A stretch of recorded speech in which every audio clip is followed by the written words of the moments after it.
Doing well with money has little to do with how smart you are and a lot to do with how you behave. This one sentence rewires how you think about wealth. Not just how you spend, but how you feel, react, and make decisions when it comes to money. In this complete audiobook summary of The Psychology of Money by Morgan Hell, you're not going to hear generic finance advice. You're going to understand why so many people, smart, educated, hardworking people, still struggle with money, stress, impulsive choices, and regret. This isn't about complex terms or impossible systems. It's about real life. Why do we feel broke even when we're earning? Why does comparison make us spend more than we want to? Why do some people stay rich while others keep restarting? This summary breaks down every core idea in a way that hits home, sticks with you, and pushes you to think differently starting today. If you're ready to fix your mindset before your bank account, this is where you begin. Chapter 1. Understand why smart people still lose money. Money is not only a math subject, and it is not only about knowing numbers or reading charts or understanding how markets move. Money is a human subject. I have spent a lifetime studying people, and one thing becomes clear when you watch closely. Smart people lose money every day. Educated people lose money. Experienced people lose money. This fact alone should make us pause and think deeper. If intelligence alone created wealth, then classrooms would be filled with millionaires and libraries would be full of financially free people. That is not the case because money follows behavior more than it follows knowledge. A person can understand every rule and still break them under pressure. A person can explain money perfectly and still make poor choices when emotions rise. This is not a failure of intelligence. This is a failure of self-control and awareness. When money decisions are made, people do not sit in a calm room with clear thinking. They decide when they feel fear. They decide when they feel pride. They decide when they feel rushed. They decide when they feel pressure to look successful. Money decisions often happen when emotions are loud and logic becomes quiet. One of the main reasons smart people lose money is because they confuse being right with being successful. Being right feels good. It feeds pride. It makes a person feel strong. But money does not reward pride. Money rewards patience and discipline. A person can be right about a situation and still lose money because timing and behavior were wrong. People push too hard because they want to prove they are right. Instead of protecting what they already have, another reason is comparison. Smart people compare themselves with others constantly. They see someone else making more money or moving faster and they feel behind. This feeling pushes people to take risks they do not fully understand. They stop following their own comfort level and start copying another person's pace. Money does not move at the same speed for everyone. When people ignore this truth, they create stress and poor decisions. Comparison turns calm thinking into emotional action. Smart people also lose money because they underestimate how long success takes. They know success takes time, but emotionally they expect it sooner. When results move slowly, frustration builds. Frustration leads to shortcuts. Shortcuts usually come with higher risk. This is how smart people talk themselves into decisions they would normally avoid. They know better, but impatience takes control. Time is a quiet force and money grows quietly. Those who demand fast proof often break long-term plans. Another powerful reason is overconfidence. Knowledge creates confidence and confidence feels good. But too much confidence closes the door to caution. Smart people sometimes believe they can handle more risk because they understand the system. Understanding does not remove uncertainty. Markets change. Life changes. Events arrive without warning. Confidence without humility creates blind spots. When blind spots meet real-life consequences, money is lost. Emotions play a larger role than most people admit. Fear is one of the strongest forces in money decisions. Fear of losing, fear of missing out, fear of looking foolish. Fear pushes people to act when waiting would have been wiser. Greed works quietly as well. It whispers that more is possible right now, It encourages people to stretch beyond safe limits. Greed does not shout, it convinces. And smart people are very good at convincing themselves. Another reason smart people lose money is because they treat money decisions as short moments instead of long stories. One decision does not stand alone. Every decision connects to the next. When people focus only on winning today, they ignore the cost tomorrow. Wealth is built by staying in the game. Losing everything ends the game. Many intelligent people focus on growth before survival. The order matters. Survival must come first. Without it, growth has no foundation. There is also the influence of personal history. Every person brings past experiences into present decisions. Someone who grew up without money may fear losing it deeply. Someone who experienced past success may expect it again. These memories shape reactions even when logic says something else. Smart people are not immune to their past. Awareness of personal history is essential. Without awareness, old emotions guide new decisions. Smart people also lose money because they ignore the simple truth that money does not care about effort. Effort feels valuable to humans. Money responds to outcomes. People work hard and expect rewards. When rewards do not come, frustration grows. This frustration can turn into forced decisions. Money rewards consistency more than intensity. Many people push hard for short periods instead of building steady habits. Intensity feels productive. Consistency builds results. Another issue is ego. Ego wants recognition. Ego wants proof. Ego wants status. Money choices influenced by ego often become expensive lessons. Buying to impress, investing to look smart, taking risks to appear bold. Ego does not ask if the decision is safe or aligned with long-term goals.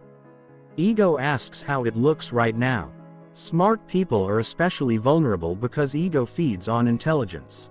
People also struggle because they assume control where none exists. Knowledge gives the feeling of control, but money exists inside uncertainty. Events happen that no one predicts. Systems break. Rules change. Accepting uncertainty is not weakness. It is strength. When people accept uncertainty, they plan with flexibility. When they deny it, they build fragile plans. Fragile plans break under pressure. And smart people often build very detailed, fragile plans.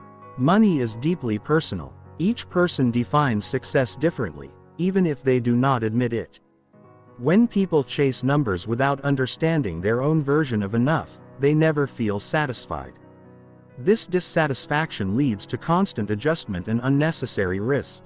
Peace matters. Calm decisions come from knowing what is enough. Without that clarity, people chase endlessly and exhaustion leads to mistakes. Smart people also forget that boredom is often a sign of progress. Good money habits are often boring. Saving regularly, avoiding drama, staying patient. Boredom does not excite the mind, so people look for action. Action feels productive even when it harms progress. Stillness feels uncomfortable, but stillness protects wealth. Smart people sometimes mistake excitement for progress. The solution is not more information. The world is already full of information. The solution is better behavior. Better behavior starts with self-honesty. Asking why a decision feels urgent.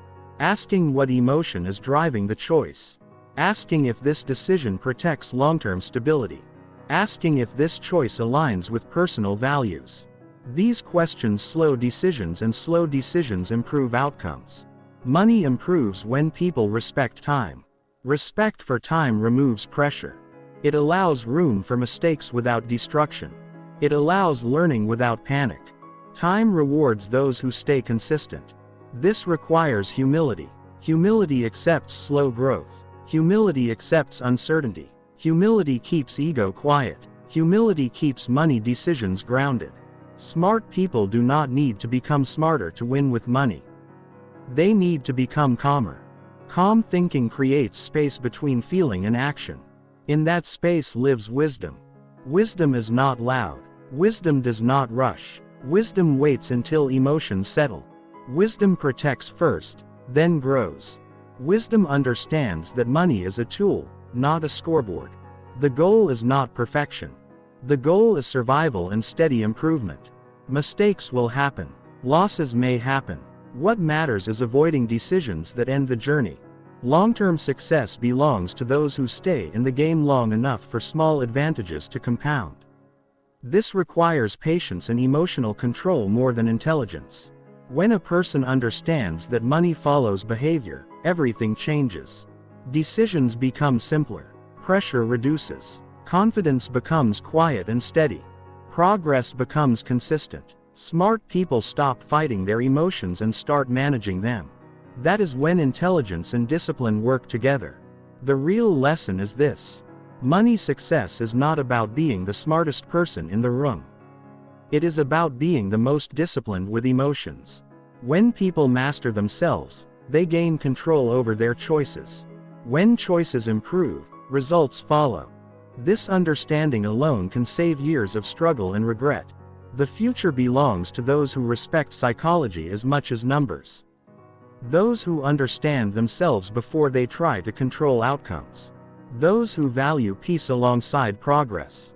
Money becomes a supportive part of life instead of a constant source of stress. And that is real wealth. Chapter 2. Notice how past experiences shape money choices. Every person has a story with money. That story didn't begin when they got their first job or opened a bank account. It began years earlier. Sometimes it started in childhood. Sometimes during a major life shift. Sometimes after a deep struggle. These early moments, good or bad, don't fade. They sit quietly in the background, shaping how we think, how we act, and how we respond to money today. Even if we don't talk about them, they shape every decision. Some people grew up in households where money was always tight. They watched parents argue over bills. They heard phrases like, "We can't afford that," over and over. For them, money now feels like a survival tool. It's not about growth or wealth. It's about safety. So, they save more than others. They hesitate to spend even when they have enough. They may feel guilty for treating themselves or afraid of losing everything. That's not because they're wrong. It's because they carry a memory that says money disappears fast. Others were raised in abundance. There was always enough. They never worried about dinner or rent. They saw money being used for travel, comfort, or opportunity. For them, money might feel like a tool for freedom, not protection. So, they spend more comfortably. They may take bigger risks. They may assume things will work out. That's not because they're careless. It's because their experience taught them to feel safe around money. Some people saw their parents lose everything. A business failed. A job disappeared. A health issue took all the savings. Those moments don't leave quietly.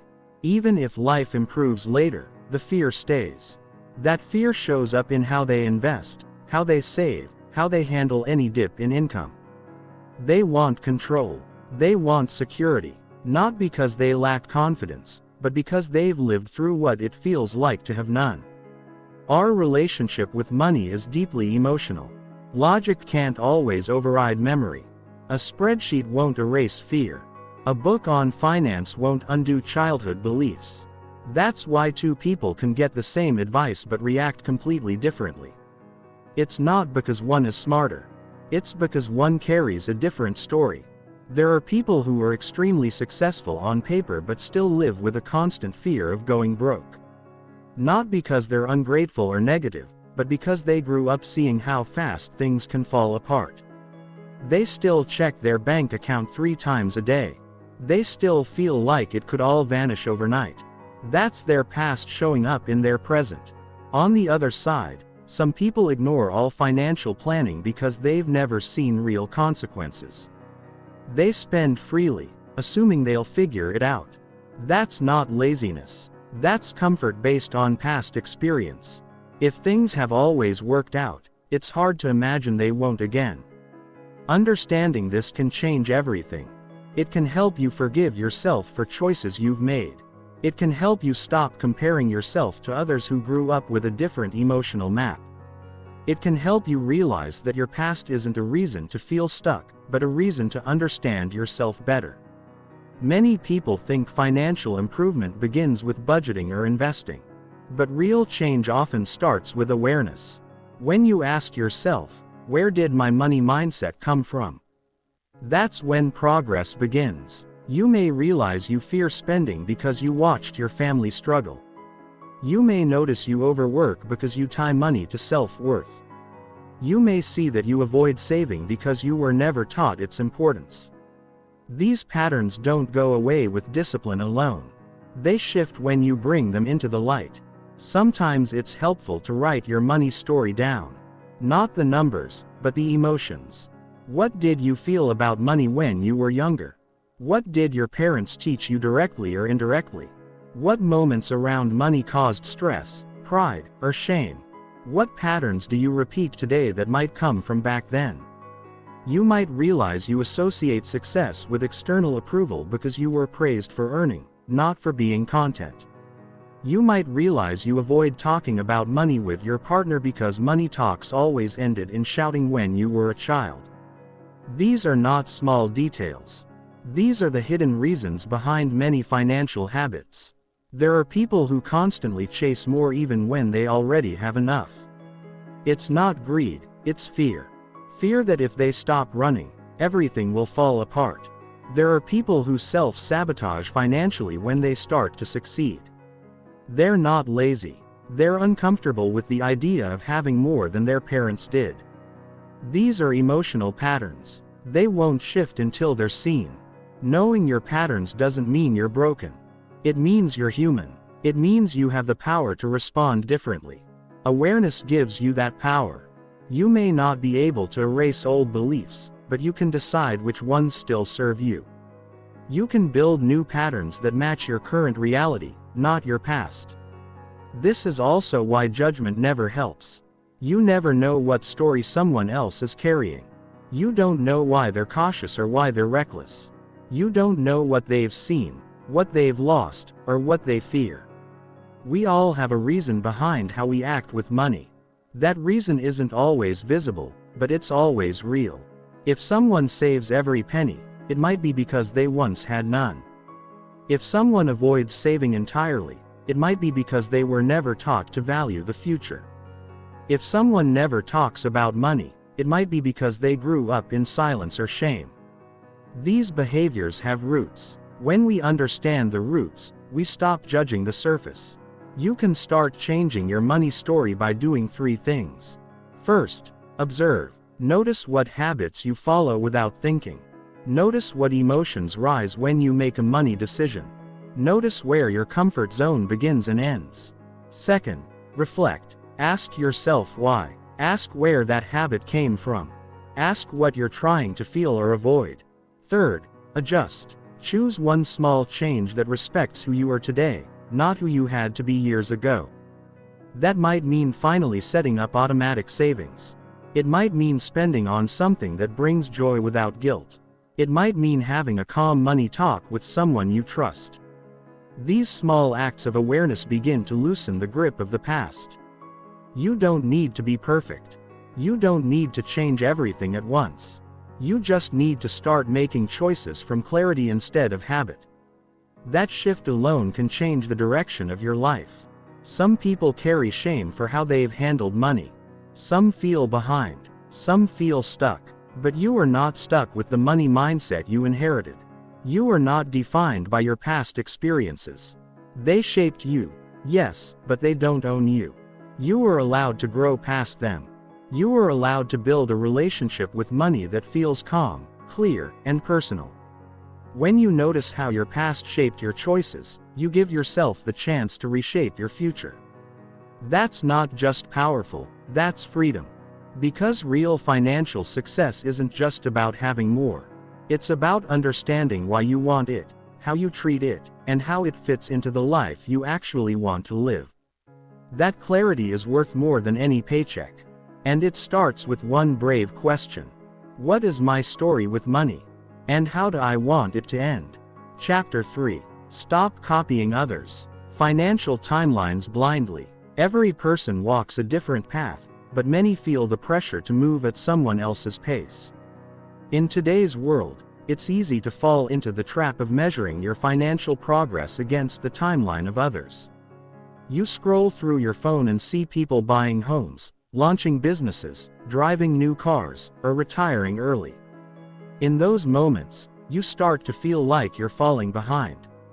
That feeling is quiet at first, but over time, it builds pressure. You begin to wonder if you're doing something wrong. You question your progress, your choices, your pace. This is the danger of copying someone else's financial timeline. It disconnects you from your own path. Money is personal. There is no universal schedule. There is no rule book that says by age 25 you must achieve one thing or by 35 you must reach another. But because we live in a world that celebrates milestones publicly, it's easy to forget that everyone starts from a different place. Some people were raised in homes where money was openly discussed and wisely handled. Others had to learn everything on their own. Some had access to opportunities early on. Others had to fight for basic resources. These differences matter. They affect not just your results, but your speed. And copying someone who started at a different place with different tools will only leave you exhausted and discouraged. You might see someone your age making twice your income, but you don't see their debt. You don't see their pressure. You don't know the choices they're sacrificing behind the scenes. You might see someone retire young, but you don't see the risks they took to get there or the trade-offs they're still living with. The truth is, most financial pictures are in social media and casual conversations give us the highlight reel. And chasing a highlight reel with your real life is not just unfair, it's damaging. Many people build their financial goals around what others are doing. They try to hit milestones just to feel like they're on track. But on track for what? A life they never chose, a lifestyle they may not even enjoy. This creates tension between your values and your actions. You start spending money to look like you're doing well instead of building the life you actually want. You start rushing decisions that require patience. You ignore your own needs, timing, and values just to keep up with someone who isn't even looking at you. One of the most dangerous results of copying someone's financial timeline is burnout. You push harder than your mind or body can handle. You say yes to every opportunity, even if it drains you. You stay in jobs or side hustles that leave you empty. Not because you want to, but because you think you have to. That kind of pressure steals your peace. And without peace, money has no meaning. What good is a savings account if you're anxious every day? What good is early retirement if you sacrificed your health to get there? Many people also end up in debt, not because they're careless, but because they tried to speed up a timeline that wasn't theirs. They took on loans to match the lifestyle of friends. They bought houses before they were ready. They invested in trends they didn't understand because someone else was doing it. These decisions weren't rooted in need or wisdom. They were rooted in fear. Fear of being left behind. Fear of being judged. Fear of not being enough. But there is no award for fastest progress. And there's no punishment for moving slow. In fact, slow often means careful. Slow often means intentional. And intentional people usually last longer. The ones who slow down to understand their money, their values, their goals. They build lives that feel right, not just look right. You don't need to earn what someone else earns. You need to earn enough to support the life you want. You don't need to invest the way someone else invests. You need a plan that matches your risk level and your time frame. You don't need to retire when someone else retires. You need to feel free in your own way on your own terms. This is why clarity is powerful. When you're clear about what you want, you stop chasing what others have. You don't feel pulled in every direction. Clears throat, you don't feel panicked by someone else's success. You don't feel small when others win. You stay focused. You stay grounded. You stay aligned. So, how do you stop copying others' timelines? You start by turning your attention inward. Ask yourself what kind of life you want. Not what life looks impressive, But what life feels peaceful? What are your priorities? What brings you comfort? What makes you feel proud at the end of the day? These are not just nice questions. These are guiding questions. They help you define success on your own terms. Then you take stock of your starting point. What are your strengths? What are your responsibilities? What are your limitations? All of these affect your pace, and that's okay. You are not behind. You are where you are, and from here you move forward, not by rushing but by building. Another powerful step is to protect your focus. This might mean limiting how much financial content you consume. It might mean unfollowing accounts that make you feel small. It might mean spending less time talking about money with people who only brag. Protect your mental space. What you see daily influences how you feel, and how you feel influences how you act. Also track your own progress instead of someone else. Measure how far you've come, not how far someone else has gone. Celebrate your wins, even the small ones. Saving $100. Saying no to a purchase you didn't need. Learning a new financial concept. These moments matter and they add up. Understand too that your timeline will change. Life is unpredictable. Goals shift. Values evolve. That's normal. Don't tie your identity to a single plan. Build flexibility into your life. That way when things change, and they will, you don't feel like you failed. You simply adjust. And most importantly, stay connected to purpose. Money is not a finish line. It's a tool to support what matters to you. When you remember that, you stop chasing timelines. You stop rushing. You stop comparing. You start building a life that feels strong on the inside, not just successful on the outside. So, if you ever feel like you're not where you're supposed to be, take a breath. You're not late. You're not failing. You're living your own story, and your story is unfolding in its own time. Comparison might be loud, but your inner voice matters more.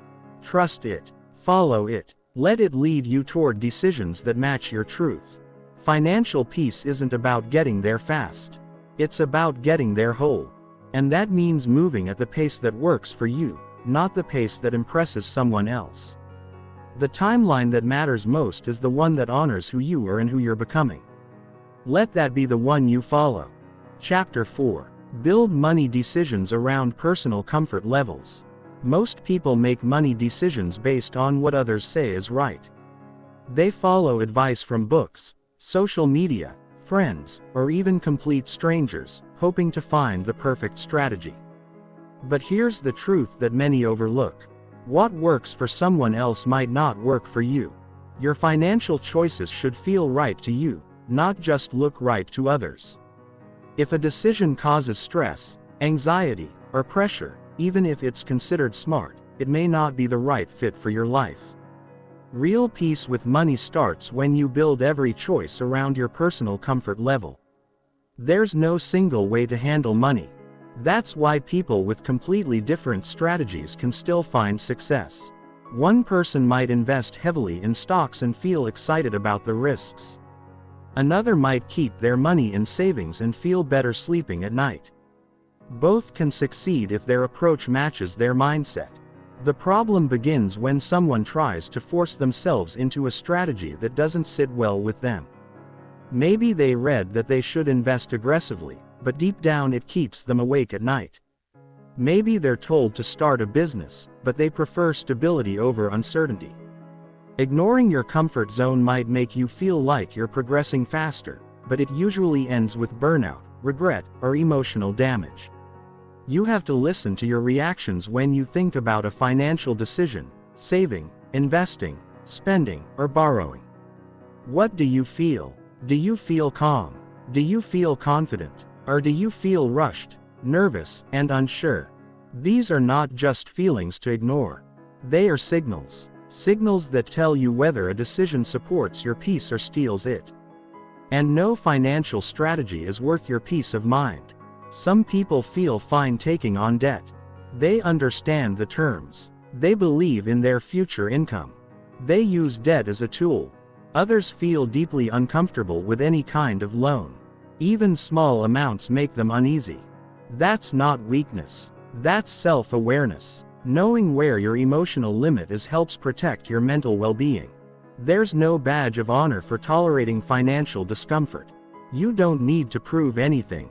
You just need to protect your energy and move forward in a way that feels safe and steady. Comfort also applies to how you save. Some people love automating their savings. It gives them a sense of control and simplicity. Others feel better manually saving because it keeps them more aware of their spending. Neither is wrong. What matters is that it fits your style. If your method feels unnatural or forced, you're less likely to stick with it. Comfort builds consistency, and consistency is what builds results. The same goes for spending. You might hear that cutting back on coffee will make you rich. But if that daily coffee brings you joy and doesn't hurt your budget, then keep it. Life is not a punishment. Money should support your happiness, not restrict every small pleasure. On the other hand, if spending money on things you don't value leaves you feeling guilty or stressed, then that's your mind telling you it's time to realign your choices. One of the biggest mistakes people make is trying to follow financial plans that sound impressive but feel overwhelming. They sign up for complex investment platforms. They try extreme budgeting methods. They make big changes all at once. But those methods collapse when they're not rooted in the person's actual lifestyle or energy level. You don't need a perfect plan. You need a plan that feels natural. One that you'll follow not for a week, but for years. That kind of plan doesn't exhaust you. It gives you energy. Another area where comfort matters is how you talk about money. Some people enjoy tracking every expense. Others find it stressful and prefer to set simple boundaries. Some couples talk about finances openly. Others take time to build that trust. You don't need to follow anyone else's communication style. You just need to create a system that works for you and the people involved. When money talks match your emotional tone, they become more productive and less draining. Comfort is also tied to how much risk you're willing to take. Risk tolerance isn't about how much you can technically afford to lose. It's about how much you can emotionally handle losing without panic or regret. If watching your investment go down, even slightly, makes you want to pull everything out, then a high-risk portfolio isn't for you, no matter how high the potential return is. Playing within your comfort zone doesn't mean you'll grow slower. It means you'll avoid the emotional spikes that lead to poor decisions. Many people ignore their comfort level because they don't trust themselves. They believe experts must know better. But no one knows your life better than you. Experts can offer tools, ideas, and information. But only you can decide what feels right. Trusting your inner voice is not a weakness. It's wisdom. It takes strength to say, "This strategy works for others, but I'm going to do it differently because I know myself." This doesn't mean staying in your comfort zone forever. Growth matters, but growth doesn't mean discomfort at all costs. Growth happens when you gently stretch your limits, not when you break them. A good financial move challenges you just enough to grow, but not so much that it creates panic. You increase your savings bit by bit. You try investing with small amounts.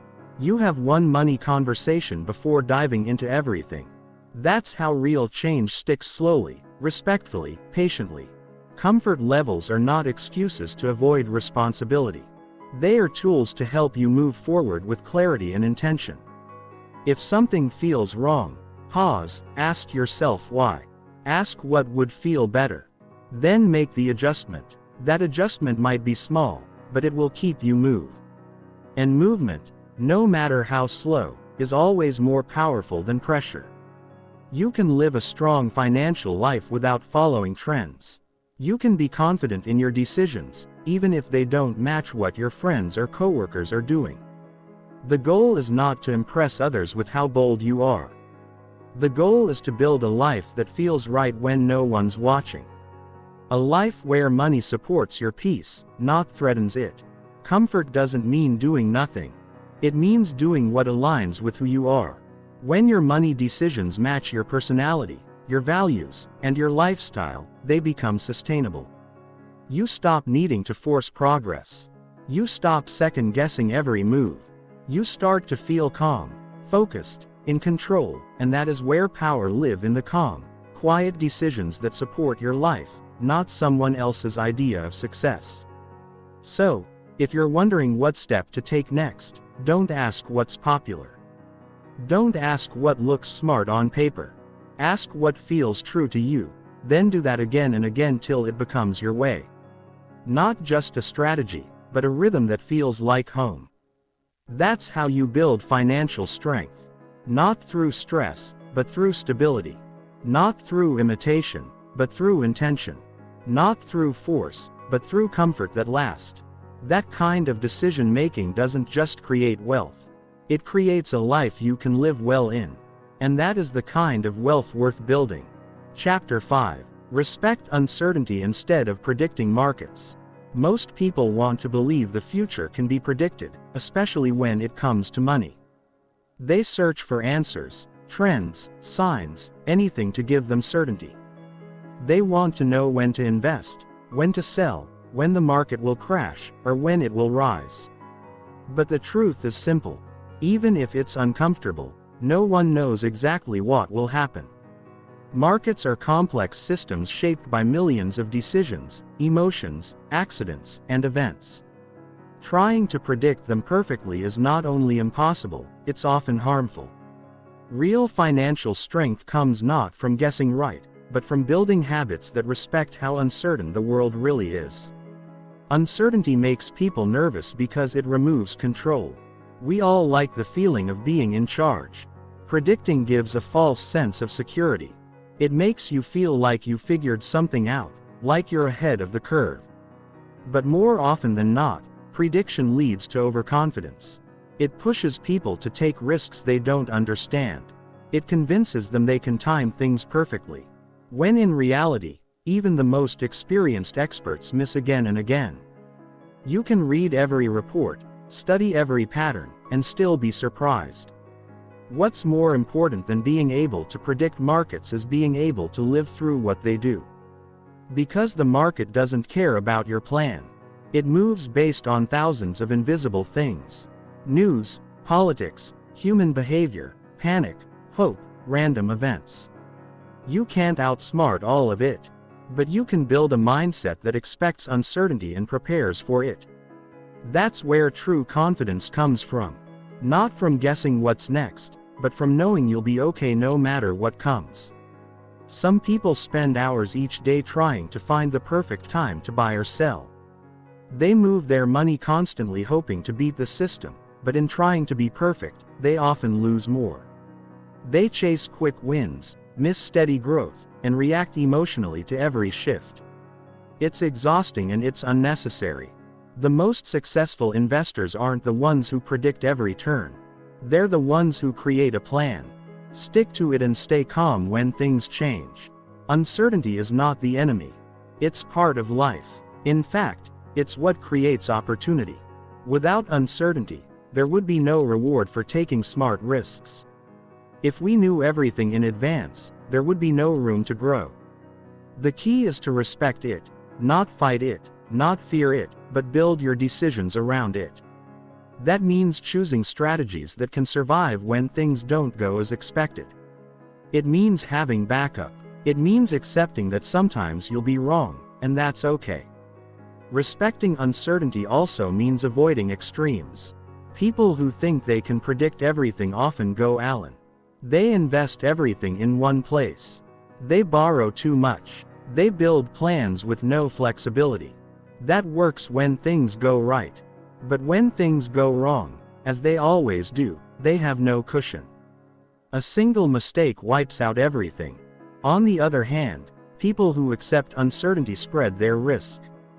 They keep their spending below their income. They avoid betting everything on one outcome. These habits may not look exciting, but they are powerful. Another important part of respecting uncertainty is building a long-term mindset. Most people overreact to short-term changes. They panic during dips. They chase after sudden spike. But if you zoom out, markets have always moved in cycles. There are ups and downs. Always. The people who win are the ones who stay through the storm, not the ones who try to dodge every drop. Predicting the exact moment a market will fall or rise isn't just difficult, it's unnecessary. What matters more is how you behave when the unexpected happens. This mindset also applies outside of investing. It shapes how you plan your income, your career, your goals. Life doesn't follow a straight line. Jobs can be lost, costs can rise, emergencies can hit without warning. That's why smart money decisions include buffers, emergency savings, flexible budgets, room to breathe. These aren't signs of fear. They're signs of wisdom. They give you the ability to stay calm when others panic. They protect you from being forced into bad choices during hard times. Some people believe preparing for uncertainty is negative thinking. It's not. It's maturity. It's accepting reality instead of wishing it away. Hoping everything will go right is not a plan. Real plans ask, what if it doesn't? And then make space for that answer. When you build systems that can survive surprises, you gain freedom. You don't need to guess anymore. You just need to be ready. This mindset also lowers stress. The constant pressure to predict, to know everything in advance, to stay ahead. It's heavy. When you let go of that pressure and build for the unknown instead, you feel lighter. You can focus on what you control. You can focus on your behavior, your habits, your consistency. These things are within your reach, and over time they make the biggest difference. The challenge is that this approach is not flashy. It doesn't make headlines. It doesn't promise overnight success, but it works slowly, quietly, powerfully, and over the long run. It outperforms most short-term prediction. You might not get every detail right, but you'll stay standing while others fall apart, and that's what matters most. To live well with money, you don't need perfect timing. You need strong foundations. You don't need to see the future. You need to build a future you can survive and enjoy. That means being honest with yourself about what you don't know. That means creating space for change. That means choosing patience when others chase speed. One of the best things you can do is stop pretending you can know it all. The market doesn't owe you clarity. The world won't always explain itself. But if you keep your decisions simple, your risks spread out, and your focus long-term, you give yourself a huge advantage. That advantage is not based on luck. It's based on discipline. So when you hear someone talk like they've figured it all out, be cautious. When you feel the urge to chase a trend, pause. When you think you finally found the one sure thing, ask yourself if it respects the fact that the world is unpredictable. The strategies that survive are the ones that are strong, not just smart. You don't need a perfect plan. You need a flexible one that bends when life bends. One that gives you options when the future surprises you. That kind of plan may take time to build, but it will carry you through more than just one good year. It will carry you through a lifetime of change. And that's the real goal. To build a life that doesn't collapse every time the world shifts. To build habits that protect you when your predictions are wrong. To build a mindset that welcomes uncertainty as a teacher, not a threat. That mindset doesn't just create wealth. It creates peace. And peace is worth more than any fork. Chapter 6. Value long survival over short-term success. Most people admire quick wins. Fast progress looks exciting. It gets attention. It feels like success. But what matters more than a few big steps is staying in the game long enough to let small steps grow. The real goal with money isn't to win once. It's to avoid losing for decades. That means valuing survival over speed. Because survival is the quiet skill that lets everything else work. Without it, nothing you build lasts. Short-term success is tempting. It gives you results that are easy to show. When someone doubles their money in a year, people applaud. When someone starts a business and makes a lot right away, it looks like they figured everything out. But the question isn't whether someone can succeed fast. It's whether they can stay successful without burning out, breaking down, or losing everything in a moment of risk. Most fast success stories are incomplete. They don't show the pressure behind the scenes. They don't show the risk that was hidden. They don't show the fear that follows when you know one mistake could erase it all. Choosing survival over speed doesn't mean moving slow forever. It means protecting the ability to keep going. That matters more than how flashy your progress looks today, because the market will change. Life will surprise you. Plans will break. If your entire system depends on everything going perfectly, you don't have a strong system. You have a fragile one. And fragile things don't last long, no matter how impressive they seem for a moment. The best financial plans don't aim to impress, they aim to last. They include buffers. They leave room for errors. They assume mistakes will happen and build safety nets in advance. That's not negativity. That's wisdom. Long-term thinkers don't bet everything on one opportunity. They spread their chances. They don't take risks that feel exciting but could cost them everything. They ask, can I live with the downside before they chase the upside? Survival is about consistency. It's about making good decisions over and over. Not perfect ones, just steady one. It's about showing up each day, doing what works, and resisting the urge to chase shortcuts. Most people fail not because they're lazy or foolish, but because they break their systems during pressure. They panic during a dip. They get greedy during a rise. They react instead of staying grounded. Those reactions often erase years of progress. When you prioritize survival, you give yourself permission to think clearly. You're not driven by fear or urgency. You don't feel forced to act quickly. You stay focused on your goals, not on someone else's pace. That focus creates better results, not just financially, but emotionally. You sleep better. You avoid unnecessary stress. You feel more in control even when the world is uncertain. Many people build their plans on what worked once. They look at a friend's lucky investment. They copy a viral trend. They hear about a high return and jump in. But luck isn't a strategy. The better question is, what can work for me again and again? Even when things go wrong, that's how you build for survival. You choose what's sustainable over what's exciting. You choose systems over guesses. You choose patience over pressure.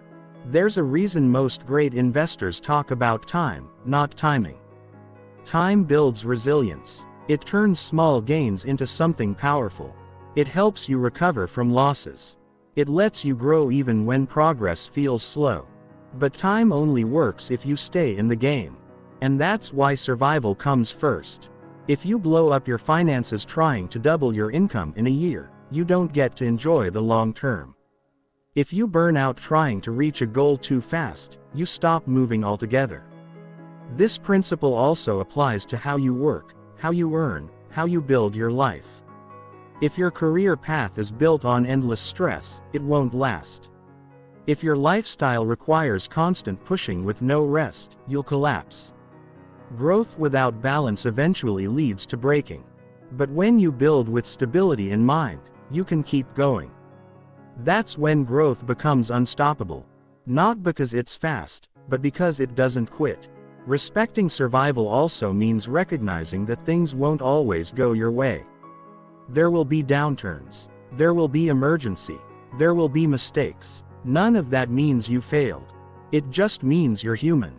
But if you've planned for survival, you'll absorb the shock. You won't need to start over every time something unexpected happens. You'll adjust and keep moving. Another part of survival is humility. When you believe that anything can happen, you stop pretending you know everything. You become more cautious, not fearful, just thoughtful. You ask better questions. You protect what you've built. You stop needing to prove yourself. That kind of mindset isn't flashy, but it's strong. And strength is what keeps your future safe. You don't need to reach every goal today. You don't need to retire in 5 years. You don't need to match anyone's results. What you need is to keep showing up. Keep learning. Keep making decisions that protect your future. Because progress adds up slowly, quietly, but powerfully. And over time, it becomes something unshakable.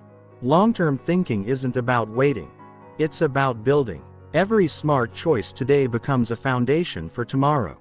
Every time you save instead of spend out of emotion, you add strength. Every time you pause before jumping into a trend, you protect your base. Every time you say no to something flashy and yes to something steady, you grow your chances of staying in the game for good. Short-term success might look good in the moment, but it often brings long-term regret. It tempts you to overreach, to push too hard, to risk too much. And when the excitement fades, you're left with the consequences. But survival, real survival, brings confidence. It gives you space to breathe. It gives you freedom to choose. It gives you time to learn from your mistakes without losing everything. The most powerful thing you can do for your future is to stay in the game through wins and losses, through growth and setbacks, through changes and challenges. You don't need to do everything right. You just need to avoid the kind of decisions that take you out completely. If you can do that, you give yourself the chance to build a life that's strong, stable, and fulfilling. Not just for a moment, but for as long as you need it to be. That is the real success worth chasing. Not speak, not perfection, but survival with strength for the long road ahead. Chapter 7. Create space between income and ego. One of the most overlooked truths about money is how closely it's tied to ego. Not in the obvious way where someone brags about how much they earn or what they own, but in the quiet internal ways that most people never talk about. Ego shows up when income rises and spending follows. It appears when someone earns more and feels the need to look like it. It appears when people chase validation through what they can afford instead of who they truly are. And unless you learn to create space between your income and your ego, you will always feel the pressure to prove something. Many people increase their lifestyle every time their income grows. They get a raise and suddenly need a better car. A bonus comes in and it goes straight into a more expensive lifestyle. On the outside, it looks like progress, but inside it creates tension. The more your lifestyle grows, the more income you need to maintain it. That's not freedom, that's pressure. And it often comes from ego, the quiet desire to feel successful through appearance, not security. The truth is, no one really sees your bank account. What people see is how you present yourself. And that's where ego loves to live.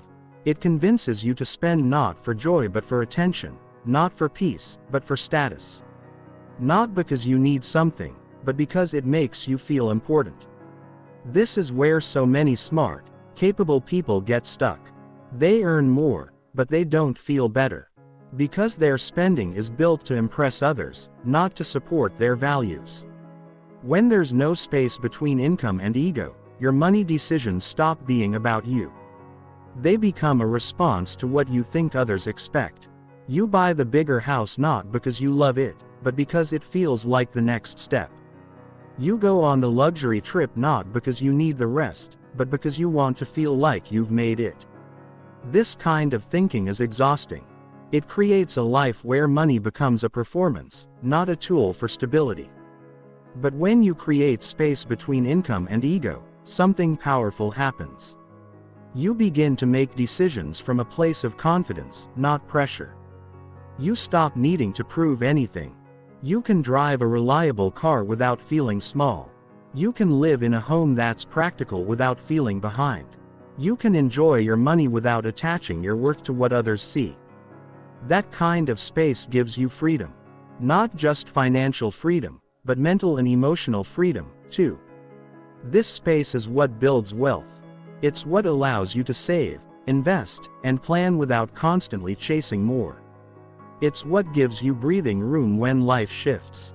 It's what helps you stay calm when others are caught up in the race because you're not trying to win a race.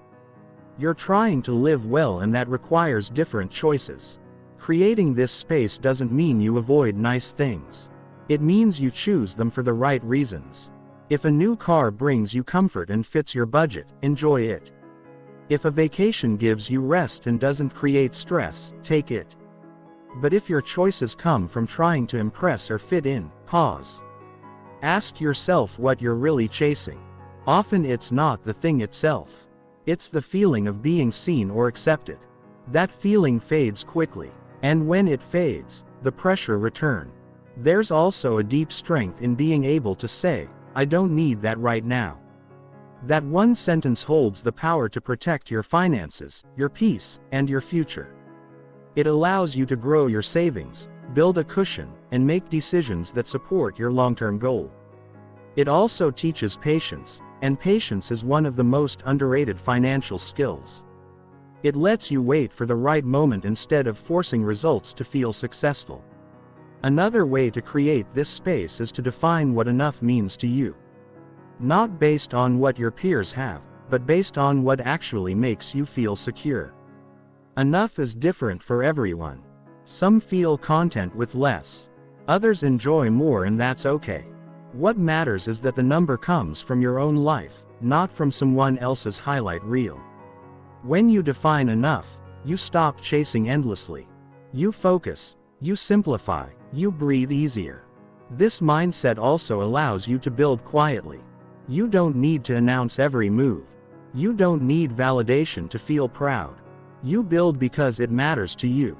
You stay consistent because you believe in your goals. And you let your results speak for themselves over time. This quiet strength is rare.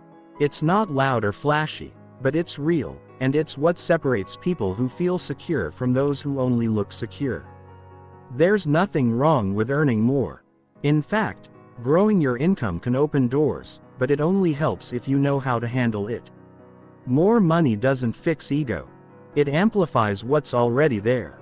If your ego needs approval, you'll spend faster than you earn. If your ego needs recognition, you'll tie your identity to things that don't last. That's why managing your mindset matters more than increasing your paycheck. Because if you don't handle the inner pressure, no amount of money will ever feel like enough. This is also why gratitude is such a powerful practice. When you regularly reflect on what you have, you stop obsessing over what's missing. You see your progress. You feel grounded. You don't need as much to feel whole. And from that space, your financial decisions improve. They become intentional instead of reactive. They support your values instead of feeding your insecurities. Building a gap between income and ego isn't about deprivation. It's about discipline. It's about choosing a life where your money serves you, not your image. Where your goals reflect your true needs, not your social circle's expectations. Where your progress feels steady and strong, not rushed and fragile. You'll know you've built this space when you can walk into a room and not feel the need to prove anything. When you can scroll through someone else's success and still feel content with your path. When you can earn more and not feel the urge to upgrade everything. That's not just financial maturity. It's personal power. This mindset doesn't develop overnight. It grows with practice. It starts with small moments of honesty. Asking why do I want this before spending, pausing before upgrading, reflecting on what actually adds value to your life. Each honest moment adds to the gap. Each decision made from clarity, not ego, builds strength. Over time, the benefits grow. You gain control over your finances. You build a future that's stable. You stop living paycheck to paycheck, not because you earn a fortune, but because you spend wisely. You give yourself space to handle life's surprises without panic. And most of all, you build a life that feels real. A life that isn't controlled by outside noise. The space between income and ego isn't just about money. It's about peace. It's about alignment. It's about choosing what matters and letting go of what doesn't. When you build that space, your life becomes less about looking rich and more about feeling secure. That's where freedom lives. That's where confidence grows. That's where real wealth begins. Chapter 8.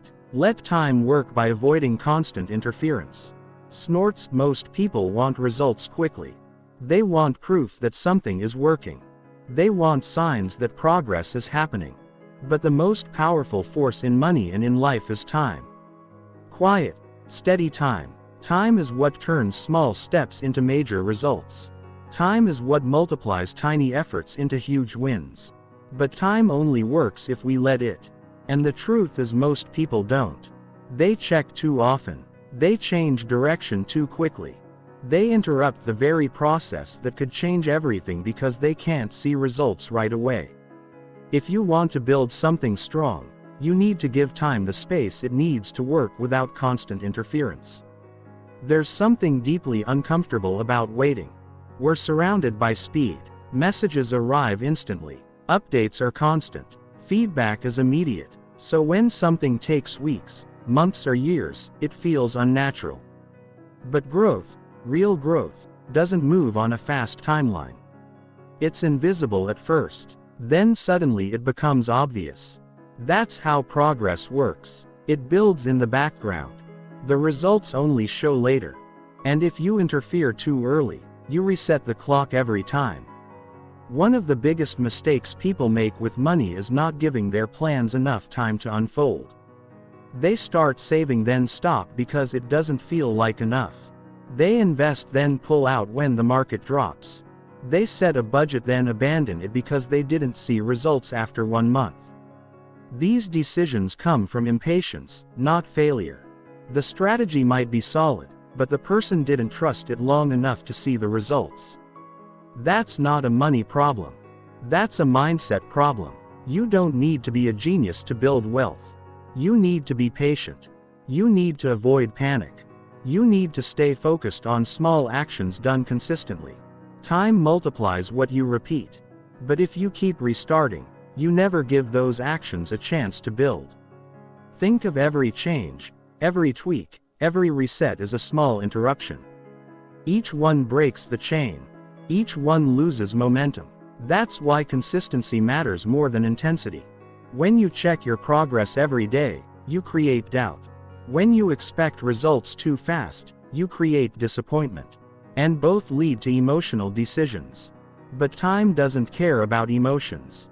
It works best when left alone. The less you interfere, the more it compounds. You don't need to obsess over the results. You need to stay steady with your behavior. That's where the real power is. This applies to investing, saving, habits, and even your mindset. Let's say you invest a little money every month. You won't feel rich in the beginning. It might even feel slow, but give it 10 years, then give it 20. What once felt small now looks massive. That's the effect of time. But that only happens if you let your investments grow without touching them every time the market shifts. Pulling out after a dip only locks in a loss. Staying in allows recovery, and recovery is where the gains happen. The same is true with saving. If you keep dipping into your savings because it's not growing fast enough, it never gets the chance to build. You spend the seeds instead of letting them become tree. Every time you break your plan because progress feels too slow, you start over. And starting over is exhausting. Eventually, people burn out not because they didn't try, but because they kept interrupting what could have worked. Time rewards patience. It gives you options. It gives you space. It gives you the ability to relax and not chase every trend. It lets your habits do the work for you. But only if you stop poking at your results every few days. Imagine planting a seed and digging it up every week to check if it's growing. That's what most people do with their financial plans. They interrupt the process again and again, then wonder why nothing works. You don't need to be perfect. You just need to be patient enough to let the good things grow. You need to stay with your plan long enough to let it speak for itself. You need to trust that effort over time always creates change, even if you can't see it right away. This kind of thinking takes discipline, not just in action, but in thought. It's not just about what you do, it's about what you choose not to do. Choosing not to interfere is a skill. One of the most helpful things you can do is build systems that don't need constant checking. Automate your savings. Set a monthly investing schedule. Make your plan simple enough that you don't need to touch it often. The fewer decisions you have to make, the easier it becomes to stay the course. The less noise you allow in, the clearer your path becomes. You also need to protect your focus. The more you compare your progress to others, the more tempted you'll be to interfere. If someone else looks like they're moving faster, you'll want to change something, but their pace isn't your pace. Their story isn't your story. The more you look outward, the more doubt creeps in. And doubt is what leads to interference. Trust your path. Let your work speak over time. No one else's progress changes your destination. You'll know time is working when things start to feel easier. When saving doesn't feel like sacrifice. When your investments grow without effort. When your habits become part of who you are. That ease doesn't come on day one. It comes after staying committed without constantly questioning yourself. It comes from not giving up the moment things feel slow. You don't see the change each day. But one day you look back and everything is different. Letting time work is also about emotional maturity. It's about knowing that your feelings will shift, but your plan doesn't need to. You'll have days where things feel stuck. You'll have moments when you want to make changes just to feel in control. But growth often happens right after discomfort. Pushing through that moment without changing direction is where the strength is built. This mindset will change how you approach everything. You'll stop rushing. You'll stop doubting your process. You'll start to trust yourself more. And that trust becomes a quiet form of confidence. Not loud, not showy, just steady. And in a world filled with noise and urgency, that kind of calm is rare. And powerful. Give your goals room to breathe. Give your efforts time to work. Give your strategies the respect of patience. Don't interrupt what's working just because it's quiet. Don't ruin progress because you crave fast proof. And most of all, don't underestimate what's building just because you can't see it yet. That's where the breakthrough lives. That's where the momentum is growing. And the only thing it needs from you is time uninterrupted, protected and trusted. Chapter 9. Define success using peace, not numbers. Most people are taught that success is a number. A bigger paycheck, a higher savings account, a more expensive house, a certain net worth by a certain age. We grow up measuring progress in digits. How much you make, how much you own, how much you've collected. But those numbers by themselves don't tell the full story. Because real success is not just what shows up on a spreadsheet. It's how you feel when you wake up. It's how calm your life feels. It's how much of your day is spent doing things you care about. Defining success only with numbers is one of the fastest ways to feel empty even when you've achieved a lot. There are people who have everything they thought they wanted. Money in the bank, a big house, recognition, and still feel restless, anxious, or drained. Not because they're ungrateful, but because they were chasing someone else's version of success. They reached the goal, but realized it didn't make them feel better. That's the risk of setting targets without understanding your own definition of peace. Numbers can be useful, but they're not the whole picture. Peace is what gives life quality. And when peace is missing, more money can't fix that. Peace means different things for different people. For some, it means being debt-free and knowing they can handle emergencies without stress. For others, it means having time in the morning to sit with a cup of coffee without rushing. Some people feel peace when they're working on a meaningful project, even if it doesn't pay much. Others feel it when they know their schedule isn't packed with things they don't enjoy. The point is, peace is personal, and it can't be measured by comparing yourself to someone else's numbers. We live in a culture that praises hustle and speed. People are encouraged to move faster, do more, earn more, achieve constantly. And in that environment, it's easy to believe that slowing down means falling behind. But slowing down is often where you find what really matters. It's where you notice the difference between being busy and being fulfilled. Peace isn't loud, it doesn't announce itself, but once you feel it, you know how valuable it is. If your money goals are causing constant tension, it might be time to ask yourself why you set them. Were they based on your values or were they built around pressure? There's no shame in adjusting your goals to better match your real life. In fact, that's strength. That's awareness. When you build your financial life around what actually brings peace, your decisions become easier. You stop chasing. You start choosing. Peace also shows up in how you manage your time. If you're earning more but have no time to enjoy your life, is that success? If your income has grown but your health is declining, is that worth it? If you can afford anything except rest, your wealth isn't supporting you, it's draining you. True success creates space. It allows you to breathe. It gives you flexibility that doesn't always require more income. Sometimes it just requires better choices. Peace is also about trust. Trusting that you don't have to do what everyone else is doing. Trusting that your goals are valid even if they don't look impressive on paper. Trusting that a smaller, simpler life might actually make you happier than a bigger, more complicated one. Trust removes the need to constantly prove yourself. And when you stop trying to prove something, you start living more honestly. One of the best things you can do for your financial well-being is to ask yourself regularly, what kind of life feels calm to me? Not what kind of life looks successful to others.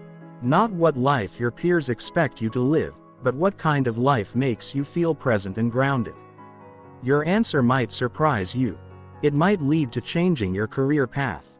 It might lead to downsizing. It might lead to walking away from a job that pays well but drains you.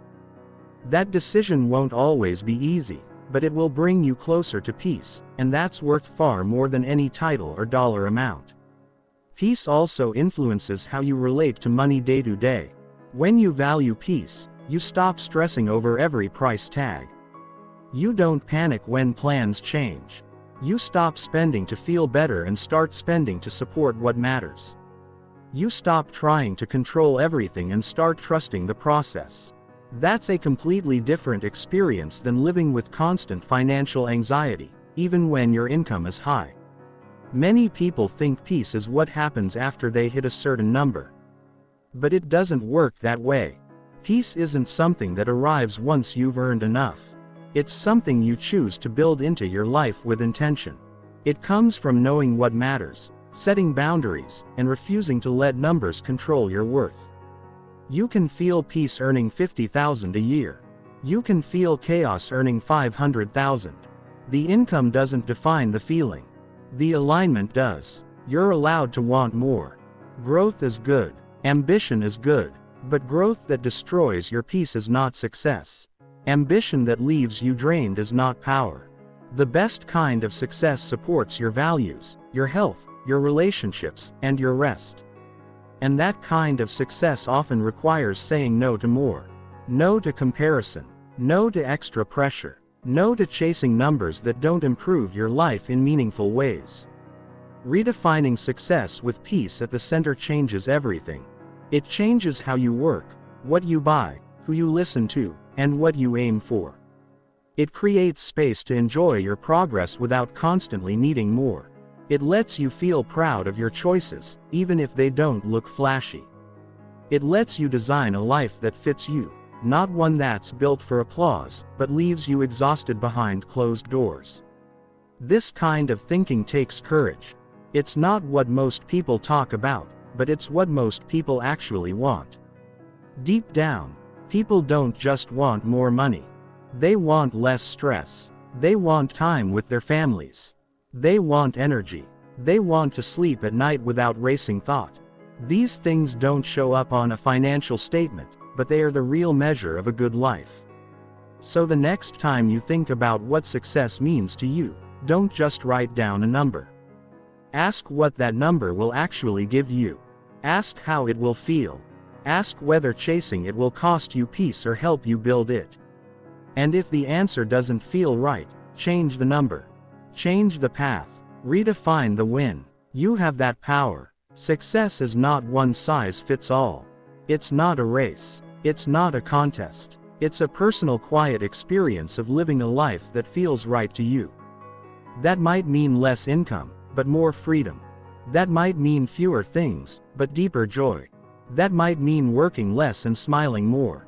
There is no shame in fact, there is strength in walking away from a life that looks good to others, but doesn't feel good to you. At the end of the day, the real wealth is peace. The kind of peace that stays with you no matter what the market does. The kind of peace that doesn't need to be earned with applause. The kind of peace that makes you look around and say, "This life fits me." That's a success worth working for. That's a life worth building. Chapter 10. Choose habits that keep money stress low. Money stress doesn't always come from how much you make. More often, it comes from how you manage what you already have. It builds slowly through small habits that feel harmless at first, but grow over time into patterns that feel heavy. Habits like checking your balance 5 times a day, buying to feel better, then feeling worse, avoiding bills until they pile up. These routines drain your energy, and over time they create a life where money feels like a constant source of pressure instead of a tool for stability. But just as stress can come from habits, peace can too. Choosing habits that reduce the anxiety is one of the most powerful steps you can take. Not just to protect your wallet, but to protect your mind. One of the most useful habits is creating a simple budget that matches your real life. Not a strict system that makes you feel trapped. Not a spreadsheet you abandon in a week. Just a clear understanding of what's coming in, what's going out, and what matters most. This gives your brain relief. You stop wondering if you'll be okay. You stop guessing every time you spend. Clarity removes tension. It doesn't need to be perfect. It just needs to be real. Another habit that lowers money stress is tracking where your money goes. Not to judge yourself, but to understand your patterns. When you know your habits, you stop living in mystery. You find out what's draining you without meaning to. You learn what brings real value and what doesn't. This awareness gives you power. Most stress comes from uncertainty. But when you know where things stand, you feel more in control, and control creates calm. Automating your savings is another powerful way to reduce money stress. When you save without thinking about it, you remove the decision from your daily mental load. You avoid the trap of putting it off. Even if it's a small amount, it adds up. And more importantly, it builds the habit of preparing for your future without constant effort. That sense of preparation softens the weight of the unknown. You're not just reacting your bill. Having a small emergency fund, even just a few hundred, can dramatically lower your financial anxiety. It's not about having everything figured out. It's about knowing you can handle a surprise without panic. When something goes wrong, and it will at some point, that fund gives you space to respond instead of react. That space is where calm thinking lives, and calm thinking leads to better decisions. Reducing financial stress also means avoiding the comparison trap. Looking at how others spend, save, or earn can quickly distort your sense of progress. Someone else's new car or vacation might trigger doubt, but their life has nothing to do with yours. You don't know what they sacrificed. You don't know what pressure they're under. When you base your decisions on your values instead of others' choices, you move with confidence instead of anxiety. That confidence comes from staying aligned with what matters to you, not chasing what impresses someone else. Another helpful habit is setting clear boundaries for spending. Not restrictions that make you feel guilty, but limits that reflect what you actually value. Maybe it's choosing to eat out less so you can travel more. Maybe it's skipping one big purchase so you can avoid debt. These aren't sacrifices, they're decision. And every time you choose with purpose, you take stress out of the picture. You're not wondering if you did the right thing. You know why you did it. That sense of purpose replaces worry. Checking your accounts regularly but not obsessively is also important. Ignoring your finances doesn't reduce stress. It only delays it. Facing the truth, even when it's uncomfortable, is always better than avoiding it. Make a habit of checking in once a week. No judgment, just awareness. See where you are, adjust if needed, then move on with your day. This creates a sense of rhythm, and rhythm creates calm. Communicating openly about money with the people in your life is another stress-reducing habit. Whether it's a partner, a roommate, or a family member, honest conversations remove confusion. They prevent resentment. They create shared understanding. Financial stress often grows in silence. But when you talk through goals, fears, and decisions together, you feel supported. You don't have to carry the full weight alone. Learning something small about money on a regular basis is another way to reduce stress. You don't need to become an expert. You just need to keep growing. Read one article, watch one video, listen to one podcast. When you keep learning, you feel more capable, and capability pushes fear aside. You start making decisions with clarity instead of guessing. That knowledge builds resilience. Avoiding financial clutter is another practical habit. Keep your account simple. Cancel what you don't use. Clean up old subscriptions. Remove tools or systems that confuse you. A cluttered financial life creates background noise that your brain constantly tries to manage. Simplifying your setup frees mental space. And that space gives you peace. Being kind to yourself during setbacks is one of the most overlooked habits that reduce money stress. Everyone makes mistakes. Everyone hits a rough patch. Blaming yourself or panicking only adds pressure. Instead, take a breath. Learn what you can. Adjust where needed. Then move forward. Self-compassion turns stress into progress. It helps you recover without losing confidence. And confidence keeps you grounded. Saying no when needed is another powerful habit. No to extra expenses that don't align with your goals. No to financial commitments that create discomfort. No to adding more when you're already stretched. Protecting your peace sometimes means disappointing others. But every no that protects your mental and financial health is a yes to your future stability. Scheduling regular financial check-ins with yourself is another useful habit. Once a month, look at your budget, your goals, and your progress. Not to criticize but to stay in touch. Progress feels less stressful when you track it in real time. You don't wake up one day feeling lost. You stay aware, and awareness keeps anxiety from taking over. Lastly, remind yourself often that you don't need to have it all figured out. No one does. Stress grows when you think you're behind, but you're not behind. You're building. You're learning. You're adjusting. That's what progress looks like. And the more you accept that growth is messy, the more relaxed you'll feel. Peace doesn't come from perfection.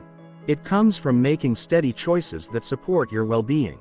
Every small habit that creates calm around money adds up over time. Those habits build a life that feels stable. Even when life is unpredictable, they give you the power to face challenges without panic. They help you focus on what matters instead of what's urgent. And most of all, they remind you that you're in control, not of everything, but of enough to make a difference. You don't need to wait for a big change to feel better about money. You just need to begin choosing the kind of habits that remove stress instead of add to it. Simple action, honest awareness, gentle discipline. These are the tools, and they're available to you now, not tomorrow, not next year, right now. Because a peaceful relationship with money doesn't start when you have more. It starts when you do less of what hurts and more of what helps. And the sooner you begin, the sooner you'll feel that peace growing every single